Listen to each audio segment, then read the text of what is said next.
Is everything in place? You weren't supposed to relieve me. I know, but I felt like taking a shift. You like him, don't you? You like watching him.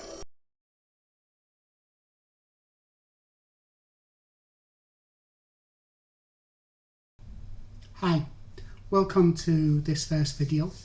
This one is on dialogue, and it's a quick take, probably about 6 or 7 minutes long, on what dialogue is, what maybe it shouldn't be, and using the first 6 lines of the Matrix film as an example. So the 6 lines that you saw were spoken between 2 characters. Most of you probably know this, Cypher and Trinity. So there are no visuals on the screen at the time in terms of the actual actor and actress playing it. So there's nothing to watch. You've just got the scrolling green Matrix screen that's been used as a screensaver and everything else all around the world. So I'm no expert at this, but this is my take on dialogue. Dialogue in this instance, and no visual, draws you in. So like a book where you've got lines of dialogue, you have to interpret what's going on. You have to listen closely to that Matrix film because there are no visuals. There's no actor and actress to actually watch. You can't form an opinion about them based on their looks, their clothing, the action they're actually undertaking at the time, because what they're doing is they're surveilling Neo. Now, it's an organised thing, and we know that because they use the word shift. She says, I know, but I felt like taking a shift. So you know this is organised.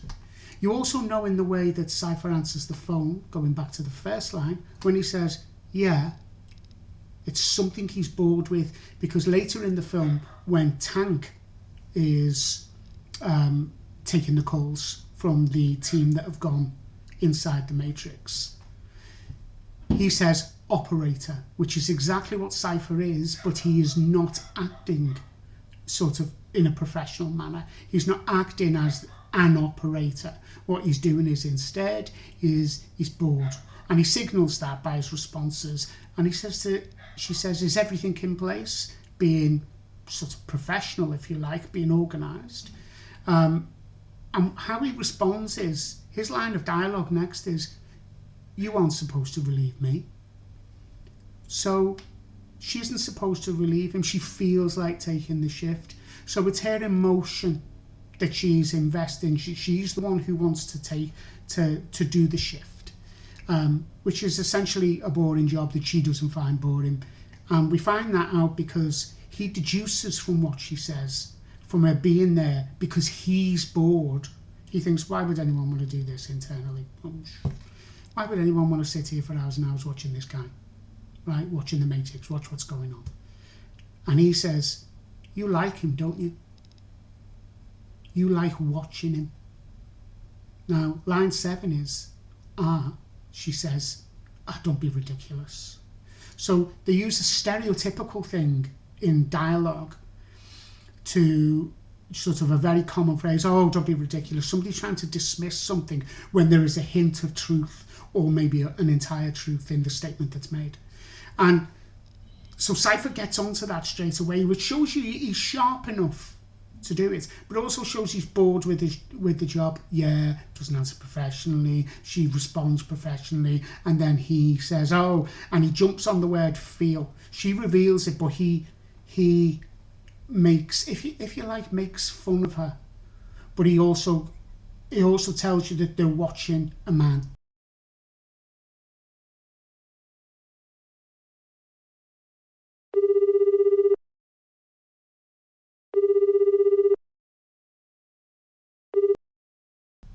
The whole thing is set up in a situation where you have to listen really closely. And that dialogue, taken out of context but just acted if it wasn't in the Matrix film, you would maybe go, oh, what's going on there? which is exactly what it's designed to do. And dialogue in novels is something where the reader has to invest in. They have to invest themselves by imagining these characters who may or may not be described. But what they do in The Matrix and we do as authors is we invest ourselves, or at least I think we should invest ourselves heavily on the dialogue side of writing, because you can reveal so much. You can reveal plot, intention, it hints at things to make the reader ask questions. Oh, I wonder what he meant by it. Oh, I see, when he said that in chapter 10, that's what he was referring to. And sort of when you look at it later on, things sort of stack up and make sense. Whereas if people say somebody would never swear, or somebody would never, if you like, curse, and then they begin, gradually it creeps in, and you see that character's getting more and more frustrated, and then the anger comes out. Or maybe they just get frustrated, and then through the dialogue of somebody else, they sort of get hemmed in.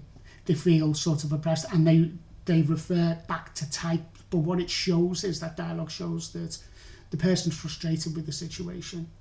They're frustrated maybe with the behaviour of the other person, but that other person is able to control them using dialogue, and their internal situation is being revealed, and it's not changing, and it causes a conflict within that person.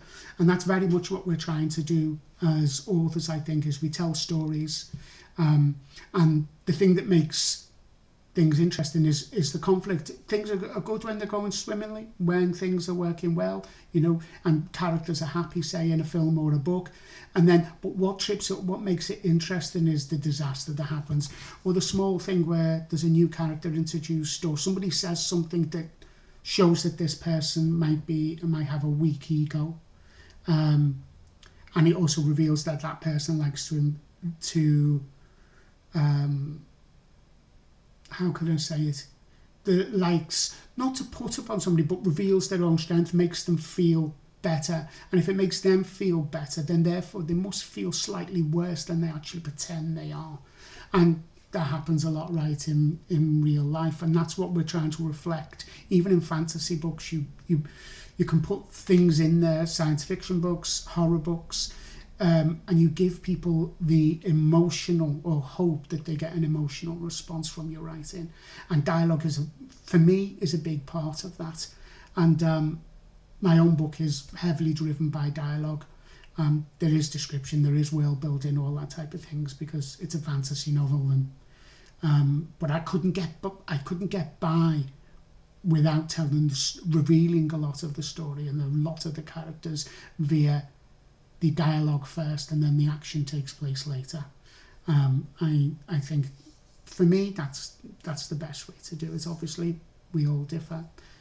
This isn't sort of a silver bullet for any writing problems, but I just thought I'd share what it is that I've learned writing my first book. Anyway, I hope you've enjoyed that. There will be more videos on a few subjects as time goes on, and my name's Ruben, and I hope you've enjoyed the video.